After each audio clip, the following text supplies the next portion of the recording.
Je vais peut-être commencer. Tu m'as présenté un petit peu, mais peut-être me présenter un peu davantage pour savoir, pour que vous sachiez d'où je parle. Moi, je suis travailleur social de formation. J'ai créé Logivité il y a 17 ans. Donc oui, ça fait plus de 10 ans large. On est large, Vincent, qu'on travaille ensemble. Je l'ai créé un peu candidement, un peu naïvement, mais voilà, avec un projet un peu idéaliste qui était de dire, moi je veux pas qu'il y ait un accompagnement à deux vitesses avec ceux qui pourraient financer un service avec des moyens plus importants que ce que proposent nos politiques sociales et puis les autres.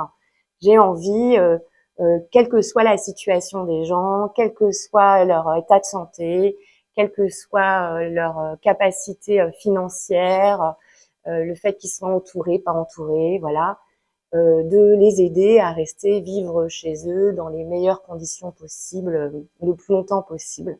Voilà, donc c'était ça le projet de Logivité quand on a créé ce service.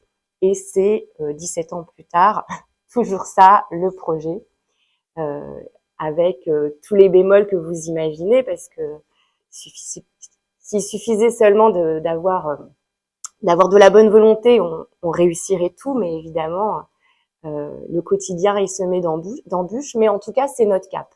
Alors aujourd'hui, j'ai autour de moi une équipe de 180 personnes qui m'accompagnent dans cette aventure. Cette équipe, elle est composée, je vais un peu vous en parler pour que vous compreniez un peu qu'est-ce qu'on a mis en place pour arriver à accompagner le mieux possible les gens. Je dirais, on fait pas toujours bien, on fait du mieux qu'on peut parce que les moyens dont on dispose sont complexes, comme vous le savez, mais on fait du mieux qu'on peut. Alors c'est ces 180 salariés qui sont divisés en 3 équipes.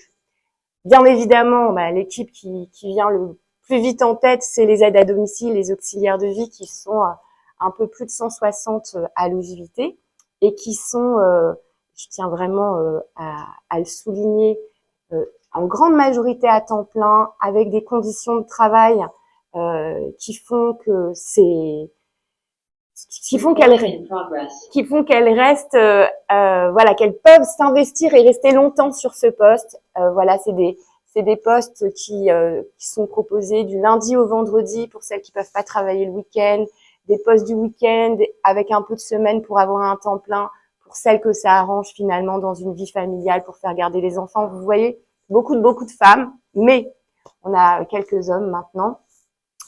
Un vrai sujet d'attractivité sur ces métiers, un vrai sujet de formation sur ces métiers, parce que si on était très rigide à se dire bon, pour faire ce métier il faut évidemment être diplômé, donc on va prendre que des gens diplômés, on n'aurait personne.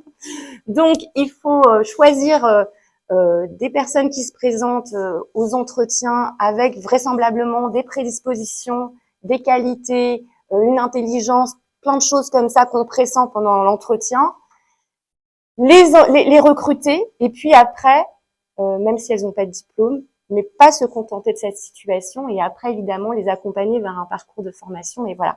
Et donc on les forme et donc du coup on a cette chance à Logivité que si on recrute majoritairement des gens pas diplômés, et elles le deviennent par la suite.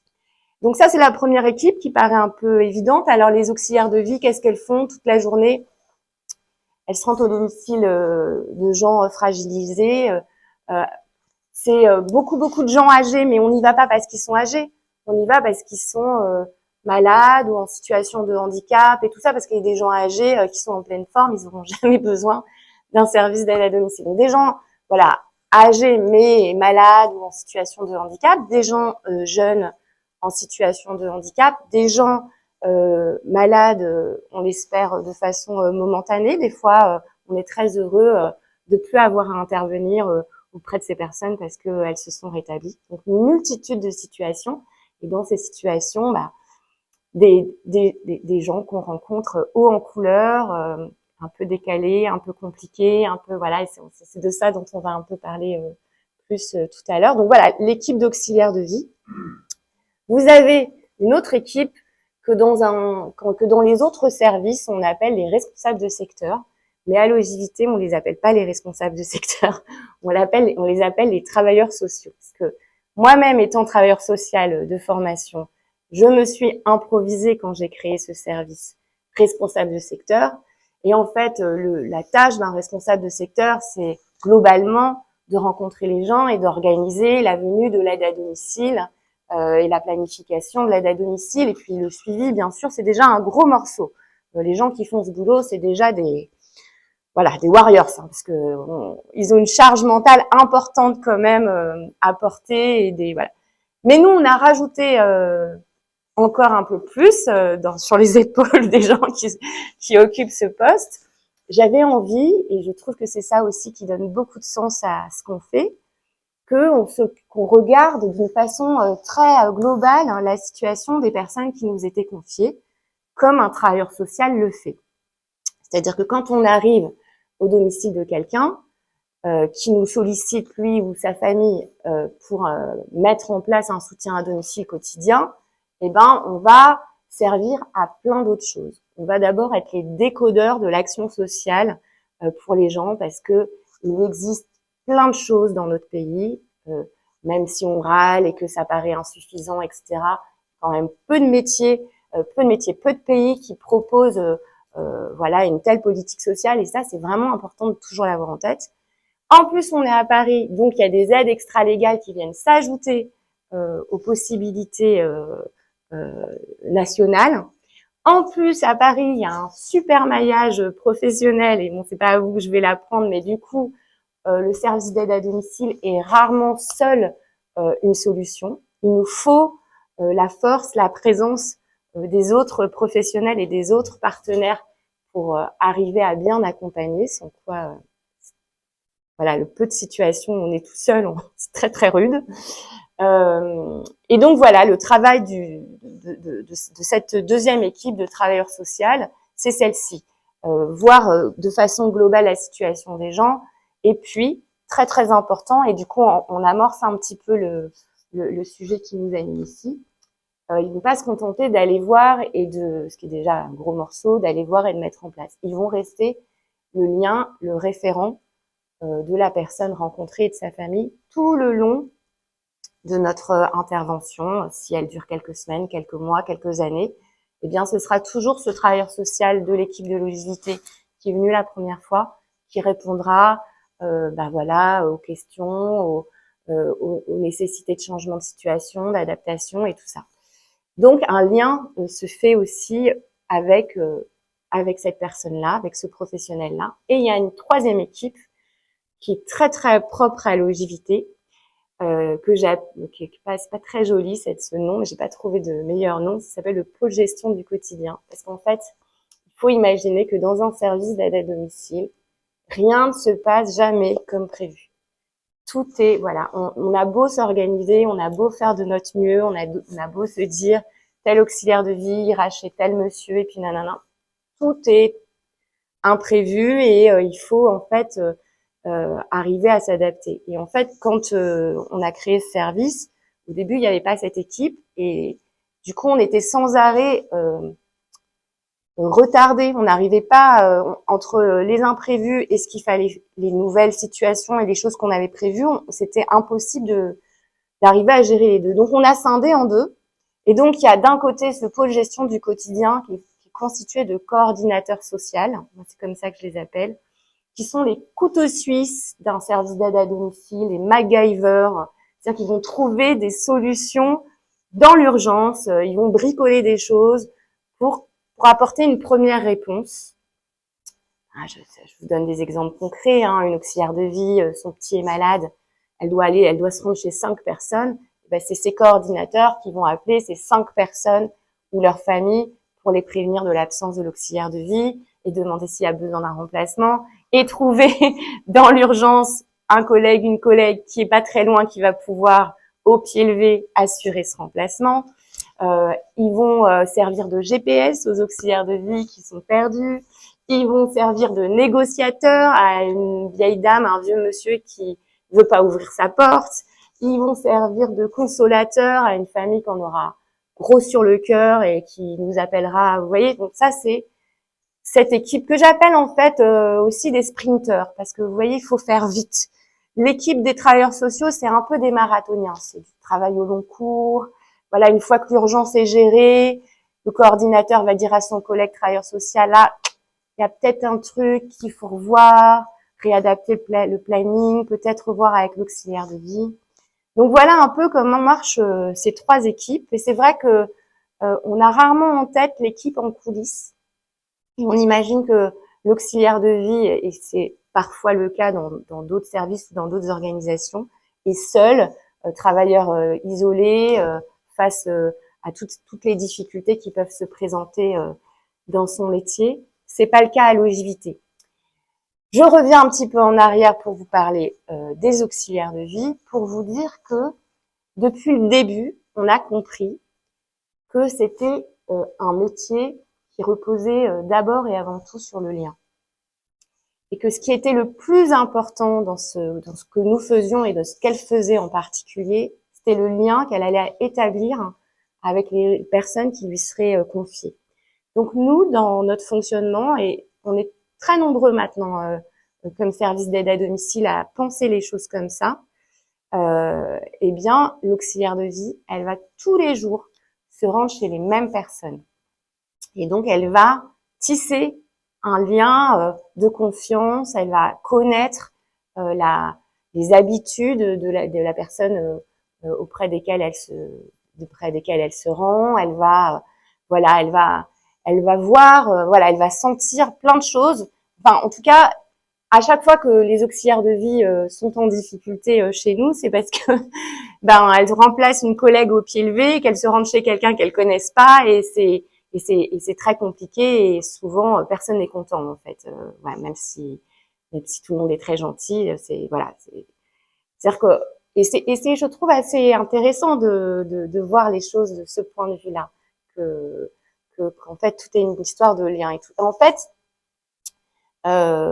pour en revenir, pour rentrer maintenant véritablement dans le sujet qui nous anime, c'est vrai qu'on intervient auprès de beaucoup de gens qui ont qui sont parfois très désorientés, qui sont très confus. C'est essentiellement voilà des troubles neurologiques, des gens qui ont la maladie d'Alzheimer ou la maladie apparentée. On a aussi quelquefois des personnes qui souffrent de troubles psychiatriques. Et nous, finalement, on est souvent démunis. Enfin, je veux pas vous faire croire que c'est un long fleuve tranquille. On est souvent démunis face à certaines attitudes, réactions. Et en fait, on a mis en place des choses un peu de manière intuitive.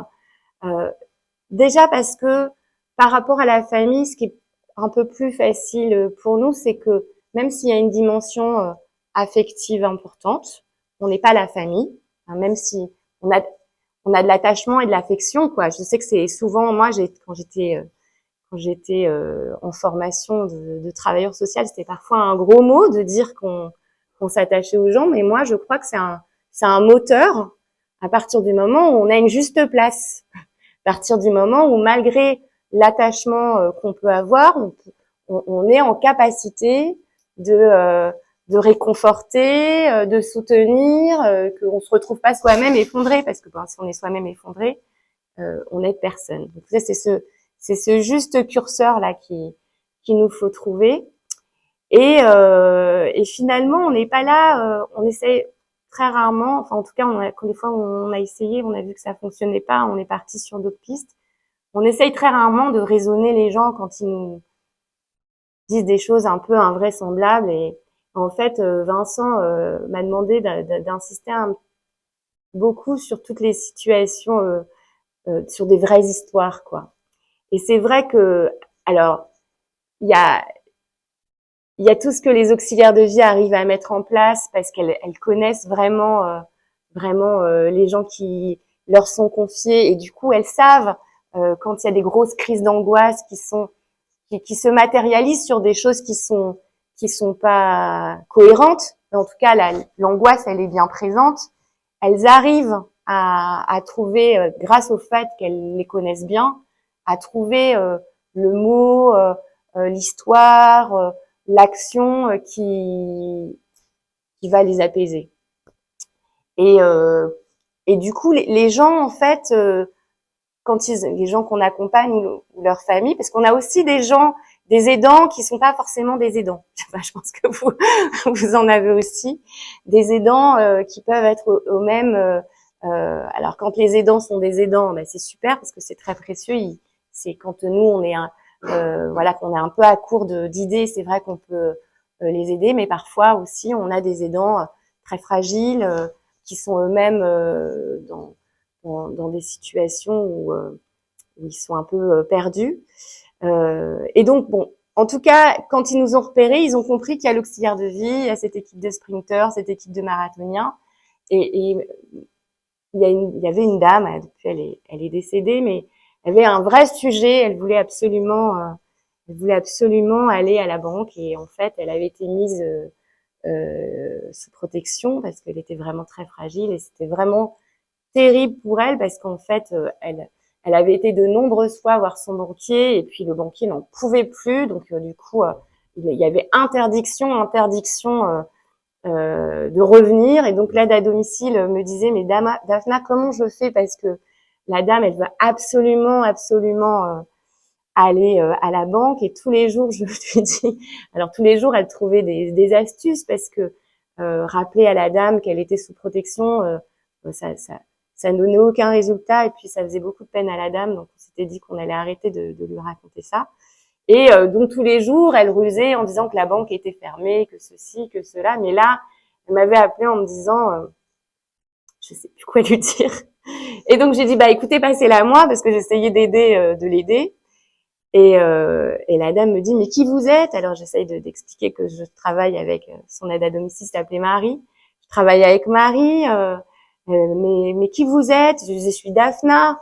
Ah, vous êtes Delphine? Non, je suis Daphna. Non, vous êtes Delphine, mais vous êtes Delphine comment? Je suis Daphna Mouchnik. Ah, vous êtes Delphine mon chéri? Non, Mouchnik. Ah, mon chéri. Oui, voilà, Delphine mon chéri. Je suis Delphine mon chéri. Ah, mais qui vous êtes? Je suis la directrice de Marie. Ah, la directrice de ma banque. Non, la directrice de ma banque. Oui, je suis la directrice de la banque. Ah, Madame mon chéri, je suis très heureuse de vous joindre. Je veux aller voir mon conseiller, mais la banque est constamment fermée. Pouvez-vous me venir en aide? Et là, je suis partie dans une explication, voilà, où en fait, je lui ai expliqué que maintenant tout était dématérialisé, que tout était sur Internet. Je comprenais bien que c'était insupportable pour les gens âgés qui n'étaient pas connectés. Mais que voilà, c'était comme ça, qu'est-ce qu'on pouvait faire et tout. Et donc cette dame m'a appelé régulièrement, jamais posé une question sur son compte en banque ni rien, mais était très heureuse d'avoir la directrice de banque en ligne et ça l'a apaisée. Voilà, et c'est sûr que c'est pas très pro de faire des choses comme ça, mais moi j'ai vu que cette dame ça lui faisait du bien et voilà, ça a duré quelques temps comme ça et surtout à l'auxiliaire de vie, elle a pu faire autre chose avec cette dame que d'essayer de l'empêcher d'aller à la banque et d'être malheureuse constamment. On a aussi des situations où en fait les gens habitent le quartier là où il y a nos bureaux. Et là, quand on a des gens désorientés qui repèrent ça, ça peut être très très rock'n'roll. Et on a eu un monsieur qui s'ennuyait beaucoup, qui était même un mi-chemin entre deux perceptions de réalité, si je peux dire les choses comme ça. Et lui, il attendait son aide à domicile, voilà, et il lui laissait faire son travail tant bien que mal, hein, mais il l'aimait bien. Puis après, il lui demandait de l'accompagner dans nos bureaux, et puis il s'est installé. On a un canapé comme ça dans nos bureaux, et puis il y a tout le monde qui travaille comme ça Et puis donc il lui demandait de l'emmener ici, donc il s'installait comme ça. Et en fait, c'était vous voyez les deux vieux monsieur dans les Muppet Show qui se plaignent de méchanceté sur le spectacle qui se déroule. Et ben on avait ce monsieur-là qui nous regardait et qui se moquait de nous, qui nous jugeait, qui disait des trucs vraiment pas sympas et qui se marrait, qui était mort de rire. Et voilà. Et bon, on n'a jamais fermé notre porte parce qu'on sentait bien que qu'on était voilà, qu'on animait son quotidien et que c'était le jour où je l'ai pas vu descendre, son aide à domicile n'était pas là, il n'avait pas voulu un remplacement et puis je l'ai pas vu descendre. Et au bout d'un moment, je me suis inquiétée. Comme j'étais juste au-dessus du bureau, nous on avait les clés, donc je me suis déplacée. Et en fait, j'avais très très peur de rentrer dans l'appartement et de découvrir qu'il allait pas bien. Et donc je suis rentrée et puis j'ai entendu une petite voix comme ça au loin. Et il me disait oui, oui. Donc j'étais déjà rassurée parce qu'il était en bonne santé.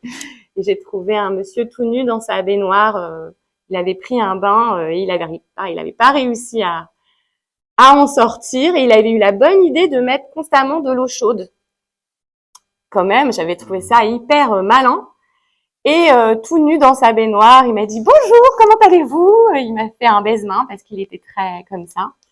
Voilà, donc en fait, toutes ces situations un peu compliquées, un peu complexes, je dis pas qu'on s'en sort toujours de cette manière-là. Il y a des fois, malheureusement, on n'y arrive pas, ou alors on y arrive un temps. Par exemple, cette histoire de lien entre l'auxiliaire de vie et la personne qu'on va venir aider,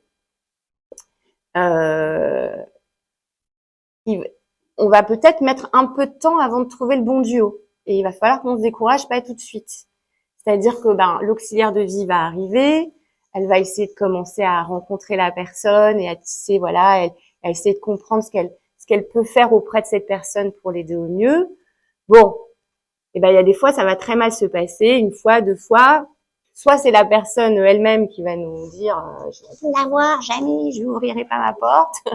Donc on va dire ok. Quand c'est la première, deuxième, troisième fois, on dit ok. Après, on dit plus ok indéfiniment, mais ou alors c'est l'auxiliaire de vie qui va dire non mais moi ça ne matche pas avec cette personne-là. Je ne suis pas la bonne personne. Et ça aussi, c'est hyper important de l'entendre. On se choisit en fait dans cette relation d'aide et de soutien. Ça peut pas être que dans un sens. Il faut que ce soit autant les gens soutenus que la professionnelle ou le professionnel. Et donc du coup, si ça marche pas la première fois, on va essayer avec une autre auxiliaire de vie et puis une troisième. Malheureusement, il y a des gens, j'ai en tête une situation très compliquée qu'on avait eue en commun avec, on dira, le fils d'un monsieur pour brouiller un peu les pistes, où en fait ce monsieur en question était vraiment absolument charmant, mais le fils avec qui il vivait était comment vous dire, redoutable, redoutable. Et donc du coup, les auxiliaires de vie matchaient très très bien avec son papa. Et puis en vrai, il fallait arriver à trouver un duo qui fonctionne avec ce fils très compliqué. Bon, voilà, donc ça ne tenait jamais très longtemps. Et donc du coup, on a eu le record, je crois, du service d'aide à domicile dans la longévité de ce duo père-fils. Et après, on était déjà un relais avant à d'autres services qui avaient dit que c'était plus possible. Et puis nous aussi, à un moment donné, on a dit c'est plus possible. Et on a passé le relais tant bien que mal. Vous voyez, il y a des fois aussi en utilisant comme ça le maillage des autres professionnels services d'aide à domicile, on peut un peu tenir dans la longueur. Voilà un peu toutes les ruses et astuces qu'on a pu développer. Et puis, sans se moquer jamais, il faut que je vous dise quand même très sincèrement qu'on rit beaucoup. On rit beaucoup parce que ça nous permet on a une équipe qui a beaucoup d'humour. Et on rit beaucoup aussi avec les gens, finalement, de situations complètement hallucinantes qui nous arrivent. Et voilà. Et en fait, on utilise tous les moyens qui sont à notre disposition. Il y a par exemple une petite dame qu'on accompagne qui est vraiment là pour le coup des gros troubles cognitifs. Là, tous les gens dont je vous ai parlé, des gros troubles cognitifs, des gros problèmes de mémoire. Et cette dame, elle sait qu'on est là, mais elle sait plus très bien qui on est, quoi. Mais elle vient quand même puisqu'elle marche. Et donc, elle sort toute seule, elle habite le quartier et elle vient nous voir et donc elle arrive. Et c'est très, très difficile pour elle parce qu'elle arrive, mais elle sait plus du tout pourquoi elle est arrivée. Et donc, du coup, nous, et en fait, il se trouve que dans cette équipe, il y a des chiens. On vient travailler avec nos chiens. Donc, on peut croire que d'ailleurs, il y a des gens qui sont rentrés en disant, mais vous êtes un chenil, vous cherchez à faire adopter des chiens. Enfin, c'est très, très rock'n'roll dans nos bureaux. Et donc, il y a des chiens. Et cette dame, elle vient. Et elle sait jamais pourquoi elle vient. Et à chaque fois, je lui dis, mais c'est parce que vous vouliez caresser les chiens. Et elle dit, ah oui, c'est vrai, ah là là, comment vous savez que j'aime les chiens? Je dis, je sais. Et elle s'assoit toujours sur ce même canapé vert. Il est vert, à Louis Vuitton. Je sais que celui-là est blanc, hein, mais et donc ce petit chien, qui est un des petits chiens qui est au service, est très sympa. Il est très bruyant, mais il est très sympa. Et systématiquement, il saute sur le canapé, il se met auprès de cette dame. Et cette dame est très rassurée de se dire qu'elle est venue pour caresser le chien. Elle est pas, voilà. Et en fait, c'est que des petites choses comme ça qu'on met en place euh, pour essayer de tenir le plus longtemps possible. Et puis, parce que celle qui doit tenir le plus longtemps possible en vrai, c'est l'auxiliaire de vie, c'est tout ce, comment vous savez là, Omar et Fred avec le service après-vente, c'est pas, et nous, on est un peu on est un peu beaucoup, on a mis en place ça très fort, avec l'équipe de sprinters dont je vous parlais. On est les coachs des auxiliaires de vie quand elles sont démunies, quand elles savent plus, voilà. Et elles savent qu'elles peuvent à tout moment nous appeler en disant, je suis dans telle situation, la personne elle m'a flanqué à la porte, ça a été hyper violent. Des fois l'auxiliaire de vie pleure, hein, parce que quand même faut encaisser des choses comme ça. Et donc du coup, là encore, on saura pas forcément quoi lui dire. Nous aussi, on n'a pas réponse à tout. Mais en tout cas, on va l'écouter, on va la réconforter, on va lui dire de venir nous voir au bureau, qu'elle va venir, parce que c'est aussi un lieu à elle, ce bureau, avec le canapé vert et le café et les chiens. Et puis, on va essayer de prendre le relais, on va rappeler cette dame, ce monsieur, été contrarié pour je ne sais quelle raison. Après, on a aussi des gens très méchants, hein, dépendamment, ça peut arriver. Enfin, je veux dire, il n'y a pas de raison. On s'occupe de gens, c'est pas parce qu'ils sont malades, âgés, en situation de handicap, qu'ils ne peuvent pas être méchants. Enfin voilà, on a des gens gentils, on a des gens méchants, on a des gens compréhensifs, on a des gens indulgents, on a des gens impatients. On a des gens à l'image de notre société et pas question de faire d'angélisme ou de dire que c'est tous des Tati Daniel. Voilà, on a une diversité de personnalités qui font que on a des gens très compliqués, pas sympas à gérer et que juste après on va avoir une famille, un aidant, une personne âgée, une personne malade, tellement charmante et tellement pleine d'empathie que ça va nous dire ça y est, ça va, on se rebooste. Et donc on a vraiment quand même concentré beaucoup d'efforts sur le soutien aux auxiliaires de vie pour qu'elles tiennent le coup. On a mis en place aussi ça s'est créé un peu comme ça par hasard. Il se trouve que ma tante, voilà, vous voyez, c'est vraiment est devenue naturopathe il y a 15 ans. Et du coup, elle m'a fait un petit bilan. Moi, je connaissais rien de la naturopathie.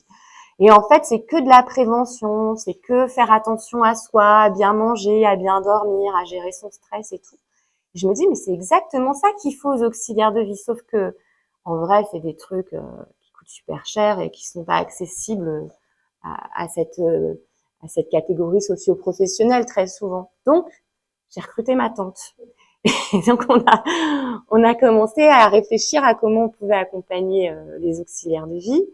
Donc on a mis en place des formations autour du bien-être, voilà tout ça, le sommeil, l'équilibre alimentaire, prendre soin de soi, comment respirer, etc. Puis en fait la contrepartie terrible de ce lien incroyable de ces histoires incroyables que j'adore raconter dans mes livres en fait. Et donc du coup, j'écris déjà 3 livres, mais je pourrais en écrire encore un 4e et puis encore un 5e parce que toutes ces histoires sont incroyables d'humanité, d'humour, d'émotions, de voilà, bah voilà, le revers de ce qu'il faut accepter, c'est que du coup c'est douloureux quand les gens s'en vont, quoi. C'est sûr que si on venait réaliser une tâche sans s'attacher aux gens et quand les gens, parce que c'est la vie, nous quittent et décèdent, bah c'est moins dur, quoi. Mais là, elles ont accompagné des années une personne et c'est aussi un deuil. Et donc du coup, Sylvie accompagne les auxiliaires de vie quand elles le souhaitent. Hein, il faut qu'elles, voilà, en tout cas, elles sont systématiquement appelées. On leur propose cet accompagnement et de la même manière que nous, sprinteurs, marathoniens, moi directrice, on appelle les familles pour leur dire qu'on pense bien fort à eux et qu'on leur souhaite beaucoup de courage. Et ben, on fait ça aussi auprès des auxiliaires de vie. On leur demande si elles ont besoin d'un petit peu de souffle avant qu'on leur confie une autre personne. Voilà, parce qu'en fait, on est dans des métiers très très humains et que cette dimension-là, on a décidé à la fois de l'intégrer pour les gens qu'on accompagne, mais aussi pour les professionnels qui les soutiennent. Et ce que je peux vous dire, parce que je suis très bavarde, je suis dans les temps, ça va. Ce que je peux vous dire, c'est que en fait, ce système-là, en fait, on est un peu comme des permaculteurs. J'ai découvert la permaculture là il y a pas quelques années et je trouve ça génial. Alors pour les gens qui ne jardinent pas, en fait, la permaculture, c'est on veut faire pousser des tomates et on va pas seulement se concentrer sur les tomates. On va se concentrer sur la terre, on va se concentrer sur la biodiversité, on va accepter qu'il y ait quelques tomates qui soient mangées parce que du coup, voilà, je suis pas une experte de la permaculture, hein, mais voilà, vous avez compris l'idée. En fait, c'est tout un cercle vertueux. On va pas mettre de saleté pour faire tuer des petites bêtes parce que du coup, ça là. Et ben en fait, à l'OJVT, on est un peu des permaculteurs aussi, c'est-à-dire qu'on va veiller à tout l'écosystème. Parce qu'un écosystème qui va pas bien ne peut pas prendre soin des gens, de gens qui vont pas bien, quoi. Voilà, voilà. Et c'est vrai que du coup, bah là, je déborde un peu, mais à l'OJVT, on a mis en place un travailleur social dédié aux salariés.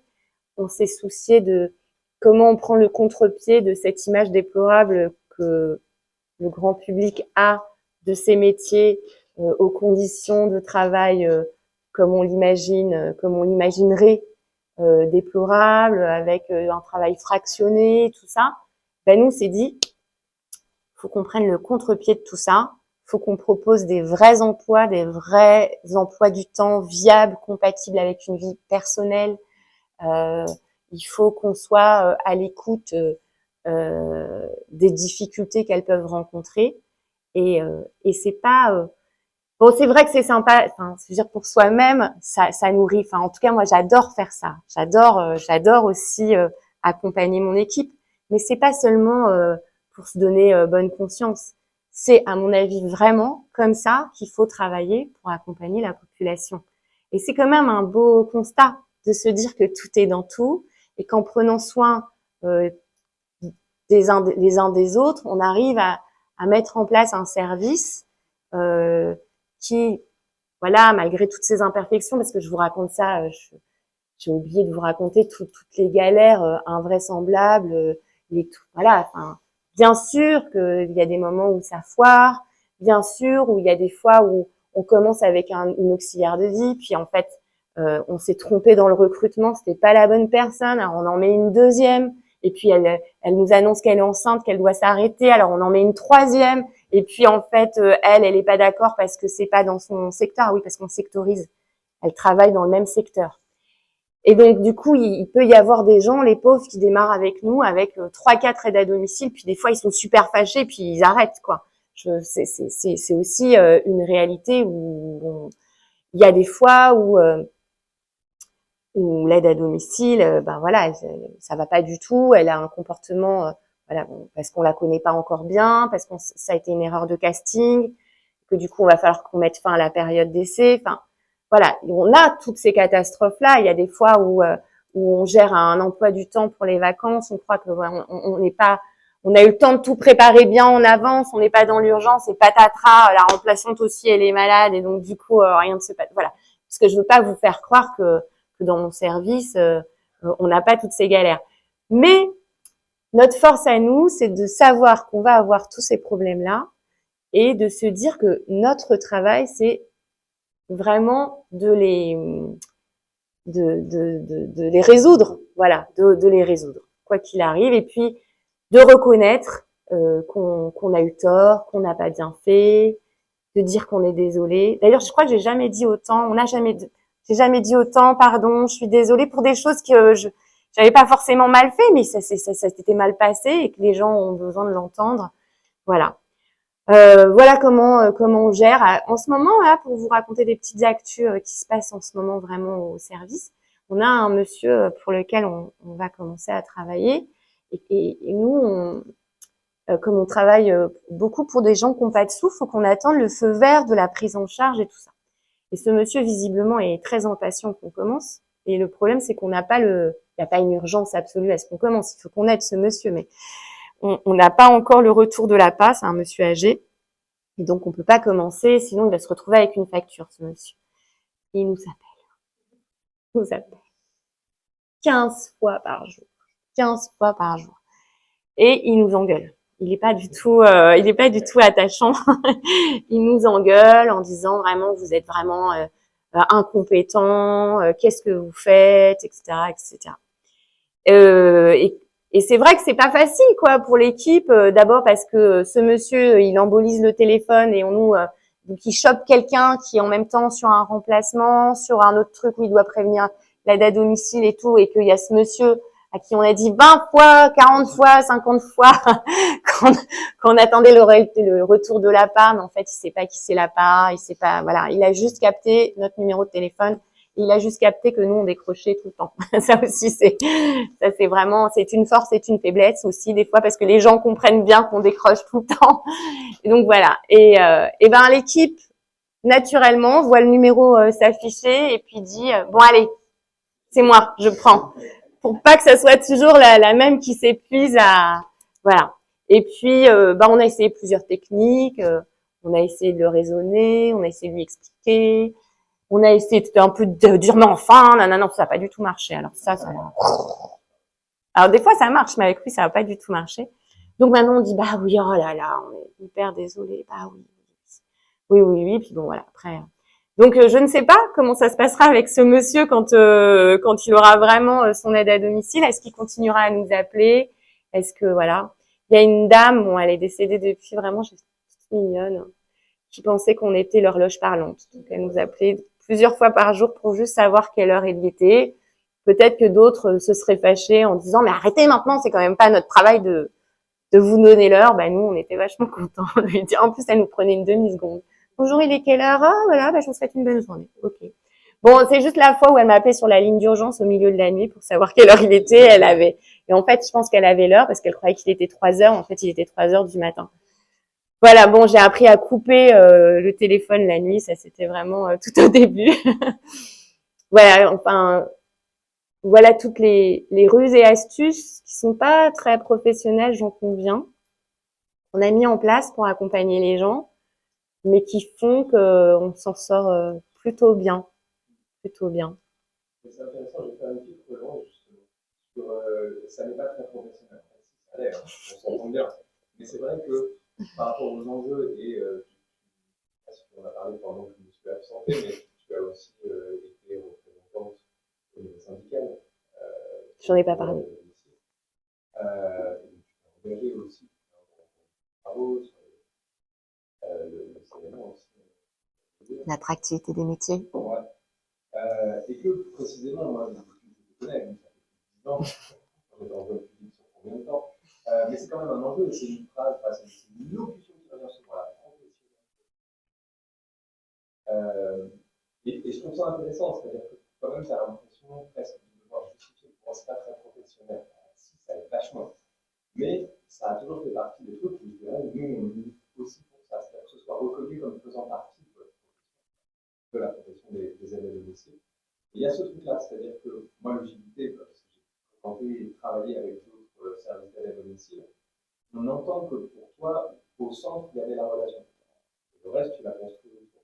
On sait bien qu'au fond, la professionnalisation, elle s'appuie du côté de la procédure.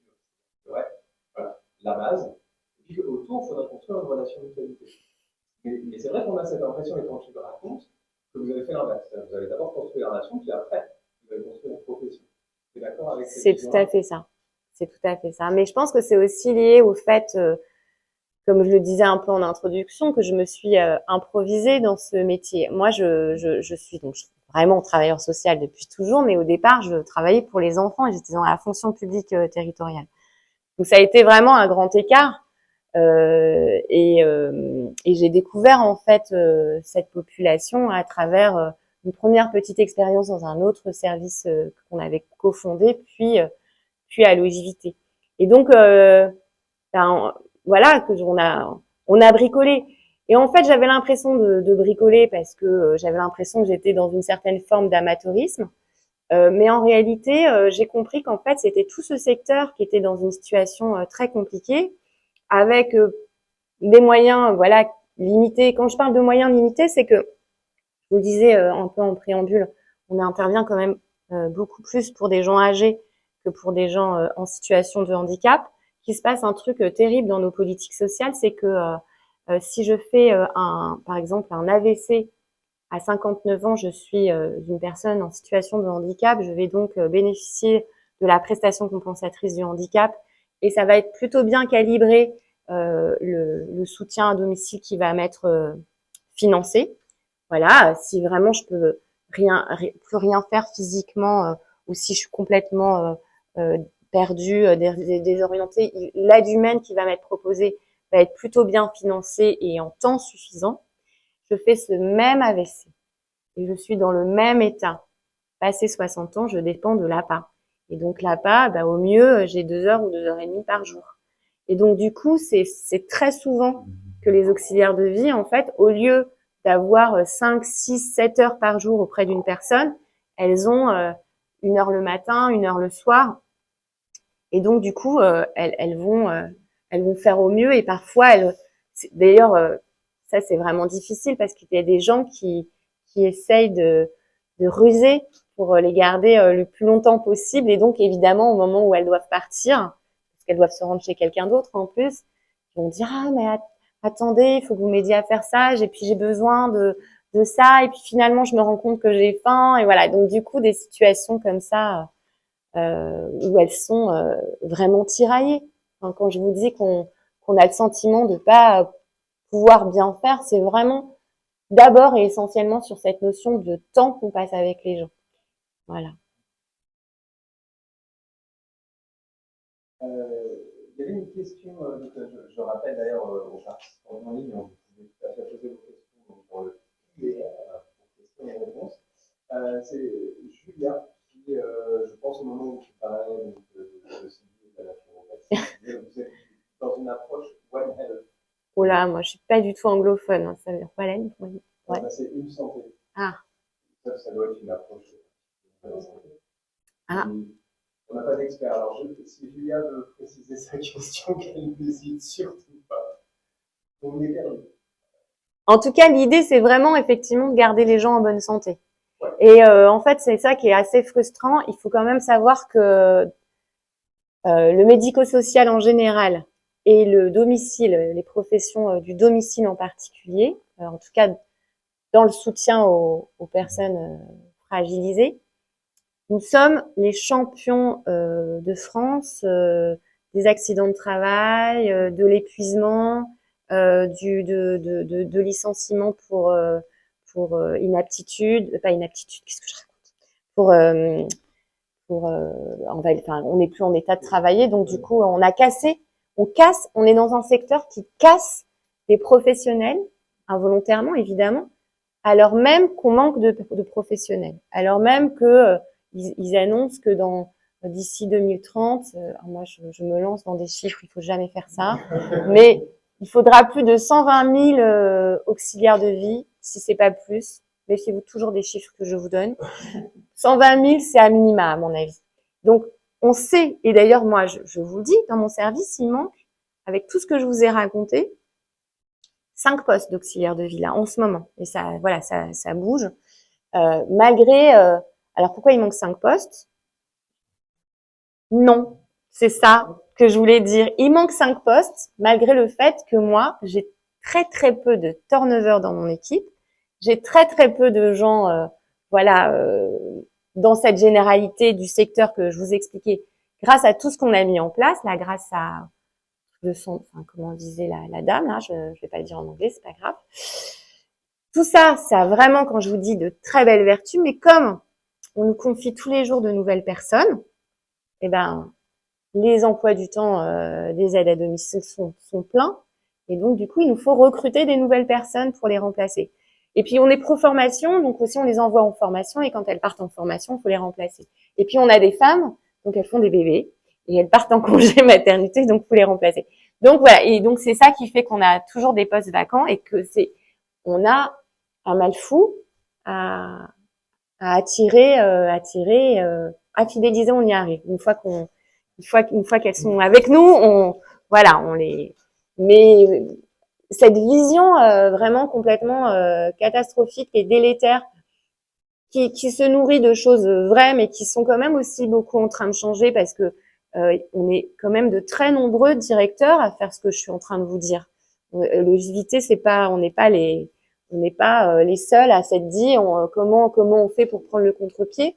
Donc effectivement, j'ai été présidente de Fédé quelques temps et puis maintenant j'anime un collectif de professionnels d'aide et de soins où il y a beaucoup de directeurs qui, comme moi, ont réfléchi à un fonctionnement de permaculteur. Justement, je rebondis sur la permaculture parce que Julia précisait, elle disait donc One Health c'est une seule santé, qui équivaut à la santé globale, et elle disait ça par rapport à la comparaison avec la permaculture. L'idée c'est de prendre l'individu dans sa globalité et donc dans son environnement social, l'entourage, le travail, etc. Ah oui, on peut dire, c'est dans cette optique-là que vous êtes. Oui, c'est tout à fait ça en fait. Merci à Julia d'avoir précisé. Je voulais poser une question un petit peu dans les recours, dans les situations difficiles. Quel lien vous avez, je vais parler de réseau, de partenariat, avec les psychiatries, avec les équipes mobiles, avec comment ça fonctionne, est-ce que ça fonctionne, et les médecins traitants, toute la partie médicale, psychiatrie. Et oui. Alors quand il y a un médecin traitant et que le médecin traitant est avec tout ce qu'on sait de la situation des médecins traitants et le manque de temps, c'est très, très précieux, mais c'est quand même pas souvent le cas. Ce qui nous aide beaucoup, c'est quand on est en lien avec le service de soins, parce que le service de soins, vous savez, il y a les services d'aide, donc et puis il y a les services de soins. Nous, on est financé globalement par le département, et les services de soins, c'est du sanitaire. Et donc là, il y a des équipes d'aides-soignantes et une infirmière coordinatrice qui est là, et c'est plutôt précieux quand la relation fonctionne bien et qu'on se connaît bien. Sur les situations complexes en psychiatrie, moi, je peux vous raconter une histoire qui m'est arrivée. Alors maintenant, je suis plus du tout dans l'opérationnel, donc je vais vous raconter une histoire qui s'est passée il y a plusieurs années pour vous dire comme on fait comme on peut, quoi. C'était une dame qui était pas très sympa, et je pense que ça a rien à voir avec ses troubles psychiatriques. Elle était juste pas très sympa, quoi. Elle était seule au monde, hein, ça aussi explique certainement cela. Elle devait certainement aussi avoir ses troubles psy bien avant d'être âgée, et se débrouiller, compenser, et n'avoir besoin de personne jusqu'au moment où elle a eu besoin de soutien. Je sais sûrement qu'elle était tombée, je sais plus comment elle nous est arrivée, cette dame, et à un moment donné, on nous a demandé d'aller voir comment on pouvait lui proposer une auxiliaire de vie quotidienne. Et et donc on a essayé d'aller chez cette dame, de mettre en place ce que je vous raconte, ce lien, etc. Ça n'a pas bien fonctionné. C'est-à-dire que quand ça fonctionnait 3-4 fois, puis après elle trouvait que ça allait pas, elle nous appelait, elle avait bien capté qu'elle pouvait nous joindre, elle nous appelait beaucoup pour nous savonner, et puis en fait on se rendait compte que c'était une situation terrible. Euh, Elle ouvrait à l'aide à domicile, et en fait souvent elle avait des excréments sur elle, on savait pas si elle avait mangé, on savait pas qui faisait les courses, elle nous laissait pas rentrer. On s'est dit, il va y avoir un drame absolu, quoi. Et j'ai appelé, je crois que j'ai appelé tout le monde, quoi. Et tout le monde, enfin, j'ai appelé tout le monde, vraiment. J'avais appelé une dame, un médecin qui était censé intervenir un peu dans l'urgence. Je sais plus, qui m'a passé un savon, si vous saviez, qui m'a dit qu'elle n'était pas là pour faire le boulot des travailleurs sociaux. Enfin, vraiment, c'était terrible. Et je me rappelle que complètement démunie, j'ai appelé Vincent. Je sais pas si tu te souviens de cette situation. Bon, on en a eu tellement ensemble. En tout cas, j'ai appelé Vincent en lui disant, non mais cette dame, c'est sûr que le soutien à domicile de cette dame n'est plus possible. Elle se met en danger. Elle met peut-être en danger aussi la vie des habitants, parce que comme elle est complètement dans des hallucinations, des trucs, elle racontait à l'auxiliaire de vie qu'il y avait un écureuil qui lui livrait les courses par la fenêtre. Enfin, c'était quand même très rock'n'roll quand même. Et donc on était vraiment très inquiets. Donc je raconte tout ça à Vincent, qui a appelé l'équipe mobile parce que moi j'arrivais plus. Et en plus c'était évidemment pour couronner le tout, c'était l'été, donc j'arrivais à joindre personne. Et en fait, on a réussi tant bien que mal à faire une demande d'hospitalisation à la demande d'un tiers. Et cette dame a été hospitalisée, elle a été prise en charge. Et puis, voilà, elle n'est pas rentrée. Elle a été en établissement, elle n'est pas rentrée chez elle parce que c'était plus possible, quoi. Ça, c'est une histoire qui se finit plutôt bien, j'ai envie de vous dire quand même. Il y a des situations où ça se finit assez mal. J'ai l'autre, justement, Madame Monchéri, qui me prenait pour sa banquière. Ça a été vraiment terrible parce que donc la situation a avancé. Et elle a fini, je ne sais pas comment, par arracher toute sa moquette au sol. Je sais plus pourquoi elle avait fait ça.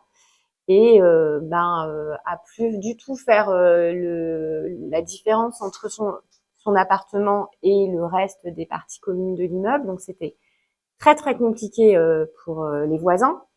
Elle attendait toute la journée son auxiliaire de vie dans le hall et elle se souvenait que son auxiliaire de vie s'appelait Marie, mais quand Marie était là, elle ne savait pas qui elle était.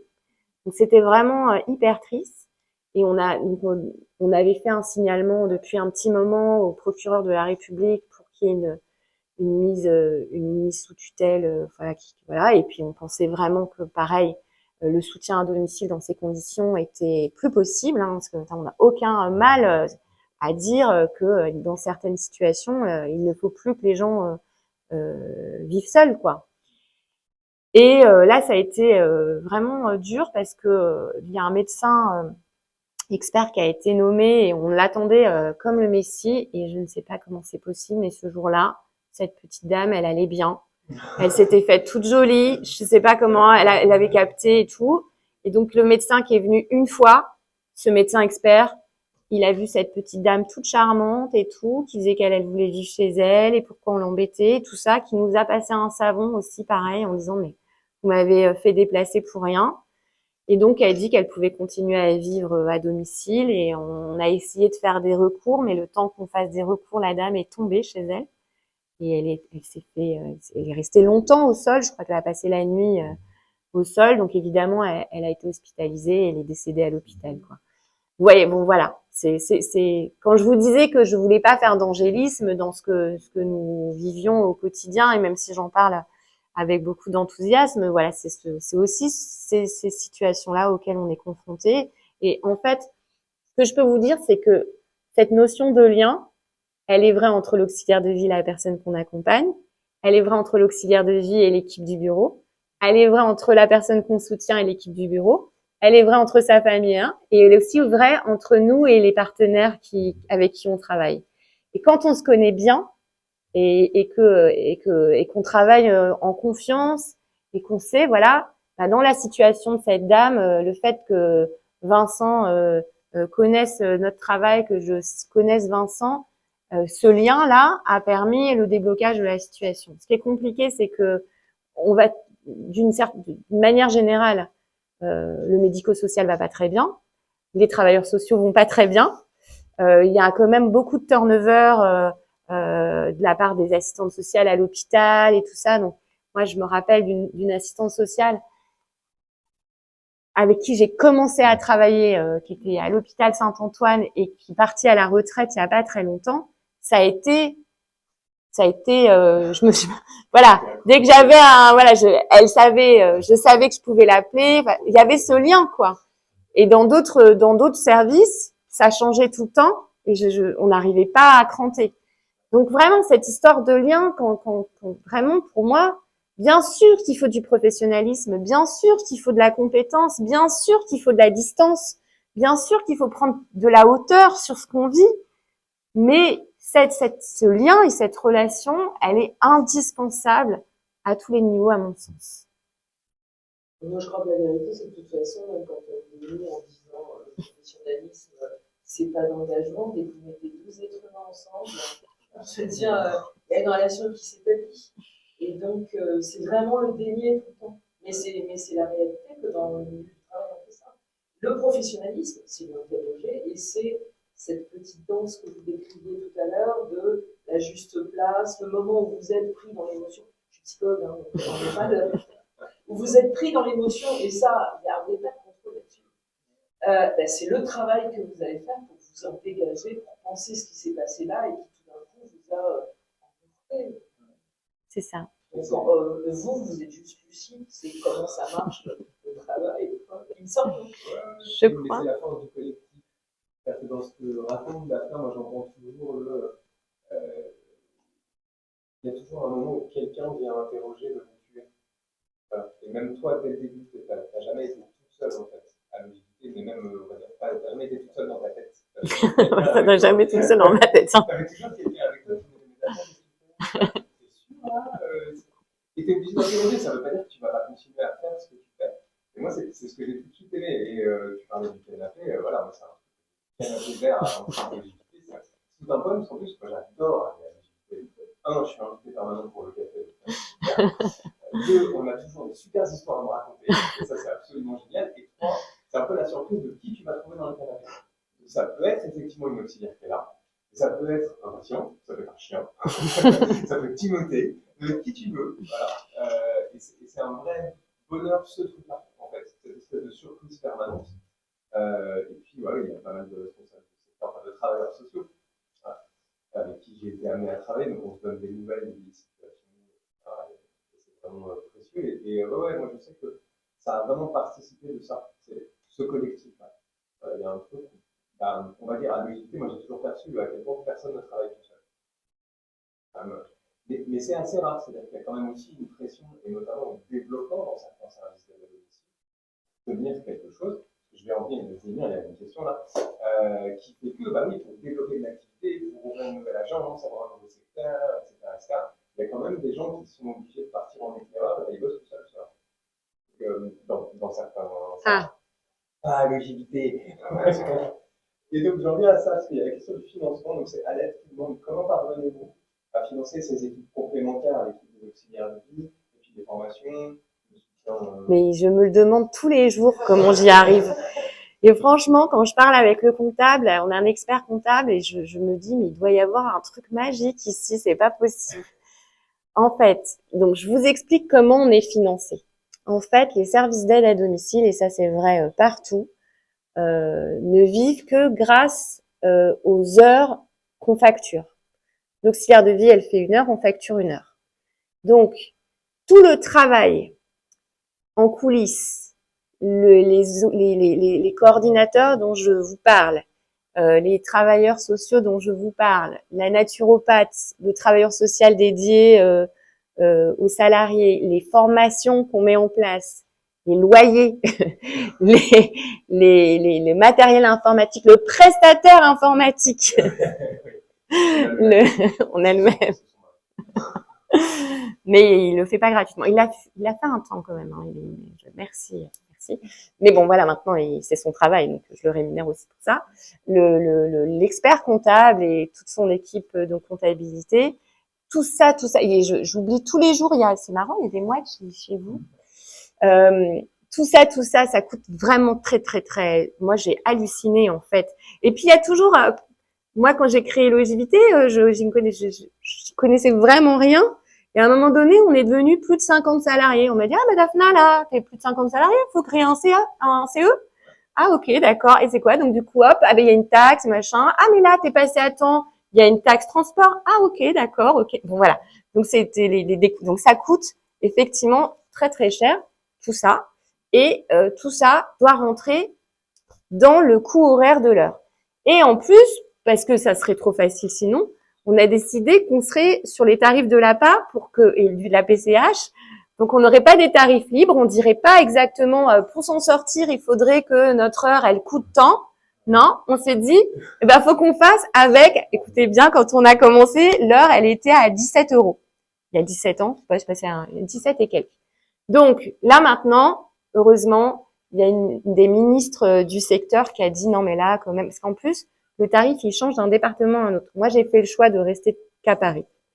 Mais si, par exemple, j'étais un groupe et que j'intervenais dans le département d'à côté, avant, c'était même pas les mêmes. Enfin, mes collègues avec mon collectif, j'ai appris, par exemple, que au Martinique, c'était 13 euros de l'heure. D'accord, ok. Bon, donc du coup, on a fait avec les moyens qui nous étaient donnés. Or, en fait, alors maintenant, la situation, ce que je vous disais, grâce à cette ministre, Brigitte Bourguignon, en 2022, elle a fait passer, juste après le Covid, elle a fait passer plein de choses. Et du coup, on s'est retrouvé avec un tarif national plancher qui était à 22 euros en 2022, je sais pas si. Puis maintenant, on est à 23,50 €. Donc, ça, c'est mieux. Mais le coût de revient d'un service d'aide à domicile, de la vie générale, de la Cour des comptes à la CNSA, de ceci, de cela, hein, c'est pas seulement les experts du secteur qui prêchent pour leur paroisse, c'est plus de 30 euros. Donc en fait, nous, on arrive à fonctionner. C'est pour ça que je disais, c'est quand même un truc de fou. Alors, je crois que on y arrive avec de multifacteurs. On y arrive parce que d'abord, maintenant, on a un grand service. C'est-à-dire que ce sentiment qu'on est quand même très proche des gens, ça donne, c'est pas un sentiment, on est très proche des gens, très proche de tout le monde, donne l'impression qu'on a un tout petit service, mais en fait, on est devenu un grand service. Et on a réussi à garder cet état d'esprit-là, mais du coup, le fait qu'on soit un grand service fait qu'on facture un nombre d'heures important, un volume d'heures important. On est en moyenne à 20 000 heures par mois. Là, on avait un peu baissé pour des raisons un peu techniques et de recrutement notamment. On est en moyenne à 20 000 heures par mois. Et on fait super attention à la gestion de tout ça. Là, cette année, pour la première fois, on a eu une subvention qui s'appelle une dotation qualité, qui est un financement national qui est géré par les départements, qui est venu financer essentiellement nos temps de déplacement. Donc, ça a une vraie bouffée d'oxygène. Mais jusqu'à présent, il fallait bricoler avec les temps de déplacement parce qu'on se téléporte pas d'un domicile à l'autre et on paye les salariés quand elles se déplacent. Donc, voilà, je pense qu'on a une gestion très très responsable de ce qu'on. Alors aujourd'hui, Logivité coûte plus de 5 millions d'euros et je crois qu'on gagne même 80 000 euros quand on a tout payé. Et je le sais parce que là j'ai les chiffres en tête. On a fait notre assemblée générale parce que je vous ai pas dit, mais en fait on a une entreprise solidaire d'utilité sociale. On est ESUS et c'est pas du bullshit, c'est un des seuls mots anglophones que je. En fait, pour être ESUS, c'est un truc hybride entre l'entreprise et l'associatif, et c'est ce qui prend, je trouve, le meilleur des deux. Et donc, il faut avoir un objet social, mais on a bien compris qu'un service d'aide à domicile, il n'y a même pas besoin de se creuser la tête. Et après, il faut une lucrativité limitée. Bon, c'est assez facile, hein, vous l'aurez compris. Alors, ça veut dire que je pourrais sortir des dividendes, mais de façon raisonnable et proportionnée. Bon, je le fais pas, mais je pourrais. Donc, une lucrativité limitée, des écarts de salaire raisonnés. Là aussi, c'est assez facile parce que de toute façon, je ne peux pas me payer 50 ou 100 fois ce que je règle une auxiliaire de vie. Donc, de toute façon, une bonne gestion m'oblige à avoir un fonctionnement vertueux. Voilà. Donc, en fait, la règle, c'est pas plus de 7 ou 8 fois le SMIC, quelque chose comme ça. On est large. On est entre le plus bas et le plus haut. On est large. Et le dernier truc, c'est certainement ce qu'il y a de plus intéressant et ce qui m'inquiétait le plus. C'était quelque chose que j'avais mis en place intuitivement, mais sans l'officialiser. Et ça, l'idée de l'officialiser comme ça, de le rendre obligatoire m'inquiétait. En fait, pas du tout, c'est hyper chouette. C'est une gouvernance participative. Et une gouvernance participative, ça veut pas du tout dire la démocratie. C'est toujours moi le chef, hein, quoi qu'il arrive. Mais par contre, avant de prendre une décision, je dois mettre tous les parties prenants au courant de la situation. Et donc, à l'OJVT, on travaille énormément et bien avec les délégués du personnel, auxiliaires de vie, que je ne remercierai jamais assez pour leur implication. Et elles savent tout de l'OJVT. Ouais, voilà, donc il y a rien que je leur cache. Et on se fait aussi une assemblée générale une fois par an avec, j'ai oublié de t'inviter, pardon Vincent, cette année, maintenant que c'était la semaine dernière. Avec, quand je fais bien les choses, on invite l'ensemble des partenaires avec lesquels on travaille et l'ensemble des salariés, c'est en visio. Et l'ensemble des personnes âgées, quand elles ont la possibilité d'être connectées, on sait qu'on ferme des portes, mais on n'accompagne plus de 1000 personnes. Donc vous doutez bien que c'est impossible de le faire autrement qu'en visio. Et les familles qui accompagnent leurs proches. Tout le monde reçoit un mail en disant vous pouvez vous inscrire. Et en 1 heure, je fais le bilan de l'année écoulée, je présente les projets à venir, je laisse la parole 10 minutes aux salariés délégués qui ont elles-mêmes récolté la parole de leurs collègues et elles se font les rapporteurs de la parole de leurs collègues. C'est toujours, bon, je les sais bienveillantes, mais elles ne vont pas me dire que des choses sympas. Sinon, on n'avance pas. Il faut se dire aussi ce qui dysfonctionne. Et pareil, c'est assez singulier à l'OJVT, on a des représentants de bénéficiaires qui, pareil, ont récolté la parole des gens et de leurs familles que nous accompagnons et qui nous font un retour. Donc, voilà. Donc, tout ça est extrêmement bienveillant, même quand on a des remarques à se faire. Et c'est très, très, très chouette, en fait, de travailler comme ça. Moi, je suis toujours flippée de ces assemblées générales parce que j'ai toujours peur qu'il y ait quelqu'un qui prenne la parole et qui me déchire devant tout le monde parce que je m'expose quand même. Et en fait, j'ai toujours des gens qui me disent les choses avec délicatesse, même quand c'est pas très, voilà. Là, par exemple, très concrètement, ça a pas bien fonctionné les remplacements. On a eu plein de galères sur les remplacements.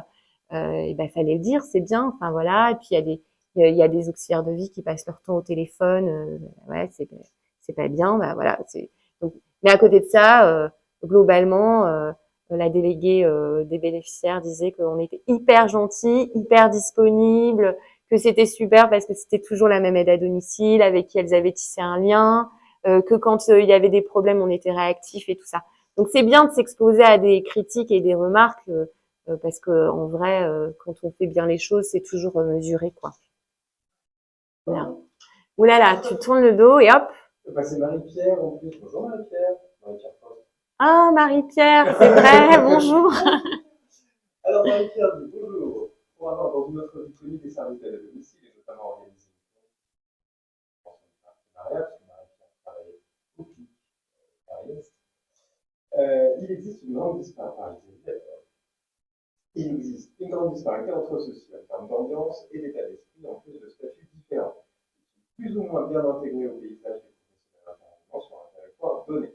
Alors, il y a vraiment besoin de faire le maillage pour être moins isolé, plus efficace, gagner du temps, se soutenir mutuellement, et donc apporter un meilleur service aux personnes aidées. Et ils sont plus ou moins attentifs aux équipes d'auxiliaires de vie qui les composent, mais il est vrai, comme le souligne Daphna, c'est difficile d'organiser les formations. Pourtant, c'est important que chacun puisse progresser dans son métier et dans sa carrière. Au final, je salue le savoir-faire et surtout le savoir-être de l'OJVT et du Catalogue, bien sûr, et on voit une amitié à Daphna. Amitié également, Marie-Pierre. Ouais, Marie-Pierre qui maintenant travaille. Mais alors moi, j'ai pas du tout suivi votre départ, Marie-Pierre. La formation, c'est la clé. Hein. Enfin, j'en ai pas beaucoup parlé, mais le truc, c'est que il y a eu une réforme au niveau de la formation. Vous savez, dans les choses qu'on doit payer, hein, que les entreprises, les associations, et il y a un pourcentage de la masse salariale qui est fléché sur la formation. Et avant, on pouvait récupérer en fait ce qu'on cotisait, on l'utilisait pour former en fait. Donc c'était bien. Ça demandait un effort, mais et après il y a eu la réforme et en fait maintenant c'est complètement quasi en totalité fléché sur Pôle emploi. Ce qui est plutôt logique finalement pour les autres services, enfin pour les autres entreprises ou dans les autres domaines en fait, parce qu'elles ont peut-être moins besoin. Enfin, nous c'est un peu la double peine parce qu'en réalité comme du coup ça part à Pôle emploi, mais du coup nous on recrute des gens qui sont à Pôle emploi, qui sont pas formés, mais du coup on va les former, mais on n'a plus l'argent parce que c'est parti à Pôle emploi. Vous voyez, on est dans cette situation-là. Néanmoins, on a décidé de rien lâcher et de mettre le paquet sur la formation. Et la formation, si on voit à court terme, c'est un peu la double peine parce que donc ça coûte des sous et ça nous prive d'auxiliaires de vie qu'on doit remplacer mais qu'on va mal remplacer. Du coup, on va créer des mécontentements auprès des gens qui eux c'est pas que les gens ne veulent pas avoir des gens formés auprès d'eux, mais dans l'immédiat, ils veulent avoir des gens auprès d'eux. Voilà. Et donc du coup, c'est vraiment décider. Quand on décide que la formation c'est une priorité, c'est vraiment avoir une vision globale et pas court terme, quoi. Parce que sinon, sur le court terme, c'est juste on s'est tiré dans le pied. Mais en vrai, nous on a vu quand il y a eu un moment, on a mis un gros stop un peu avant le Covid. Et puis alors le Covid, il y avait plus du tout de formation. Et donc, on était vraiment nuls longévité dans la formation et on s'est dit, il faut remettre tout ça en place. Et ça a été incroyable. Et en plus, au-delà de la formation, on permet aux auxiliaires de vie de se retrouver entre collègues parce qu'on n'a pas délégué cette partie-là. Tout se passe chez nous avec des formateurs qu'on fait venir à une époque. D'ailleurs, Vincent nous avait formés, mais pas que. Et du coup, elles sont ensemble. Elles sont avec leurs collègues qu'elles connaissaient pas. Maintenant, elles se connaissent super bien parce que du coup, elles viennent en formation régulièrement. On a mis aussi en place des groupes d'analyse de pratique qui sont portés par les délégués auxiliaires de vie. Donc en fait, ça aussi, on a mis en place une formation de formateurs, enfin pour permettre aux auxiliaires de vie de devenir formatrices. Et elles forment maintenant leurs collègues sur cette journée d'analyse de pratique. C'est hyper valorisant pour elles en plus. Et voilà. Et on a mis en place des groupes de parole avec quelqu'un d'extérieur à l'OJT, complètement extérieur, pour qu'elles puissent. Voilà. Et en vrai, c'est ça qui contribue au fait qu'on a très peu de turnover, moins d'absentéisme, etc., etc. Ouais, c'est créativité, slash système de... Ouais, MacGyver. Ouais, c'est ça. Dis-moi, quelle créativité, c'est mieux Ouais. thème. Alors, on arrive à la fin. Là, il est 20. Daphna doit nous quitter à 11h30. Il reste 10 minutes. Je ne sais pas si vous avez encore des questions. Ah, bah tiens, Alex demande sur quoi portent les formations. Précisément, là, il y a eu des éléments de réponse. Il y a l'analyse des pratiques avec des auxiliaires De vie. Alors, les formations. On a des formations très pratico-pratiques autour des maladies liées au grand âge. Donc maladie d'Alzheimer, maladie de Parkinson. On a eu aussi à un moment donné, on a intervenu dans un foyer logement avec des gens qui avaient eu des accidents, je sais plus comment on dit. Moi, j'ai pas fait la formation. Traumatisé crânien. Ouais. Voilà, donc c'est vrai que c'est très spécifique et donc du coup on s'est dit que là il fallait vraiment que les auxiliaires de vie qui se rendaient dans ce foyer, voilà. On a mis en place des formations autour de l'aide à la toilette, les réactions aussi, comment on réagit par rapport à quelqu'un qui peut avoir voilà. On a mis en place là tout récemment, cette année, une formation autour de lié à l'isolement. Comment on répond en fait à la situation d'isolement des personnes que nous accompagnons. On a une formation qui est liée aussi au projet d'aide individualisée, qui est une obligation. On a une obligation de mettre en place des projets individualisés, personnalisés, n'importe quoi, en direction des personnes qu'on accompagne. Et en fait, ça, En fait, j'étais hyper contente quand j'ai compris exactement ce qu'on attendait de nous, parce qu'en fait, je me suis dit ah super, on le fait bien, mais par contre, on l'a pas matérialisé. Donc voilà, la formatrice nous apprend et a appris aux auxiliaires de vie à formaliser tout ce travail qui est fait et à le mettre et dans ce projet personnalisé des personnes soutenues. Qu'est-ce qu'on a mis en place? Il y a la formation avec Sylvie autour de la nutrition, qui est vraie. Alors du coup, elle a d'abord commencé par la nutrition des professionnels. Maintenant, elle fait toute une formation autour de la nutrition des personnes à domicile, souvent des personnes âgées. Voilà. Enfin, on n'est jamais à court d'idées parce qu'en fait, c'est un peu à la demande des auxiliaires de vie ou à la demande de voilà. En formation là, on va reprendre, on le faisait plus et vraiment, faut qu'on le mette en place. On a un projet spécifique autour des personnes survivantes de la Shoah. Et donc, du coup, c'est aussi une spécificité voilà, particulière. Et donc, du coup, on accompagne de moins en moins de survivants, mais on en a encore beaucoup d'enfants cachés. Et en fait, il faut savoir que les femmes qui travaillent avec moi sont beaucoup issues de l'immigration. Elles n'ont pas été forcément sensibilisées à ce qui s'est passé pendant la Deuxième Guerre mondiale. Mais maintenant, je recrute des jeunes, des très jeunes. Je me rends compte qu'ils sont nés, qu'ils ont fait leur scolarité ici, ils sont pas forcément non plus très sensibilisés voilà, à ce qui s'est passé.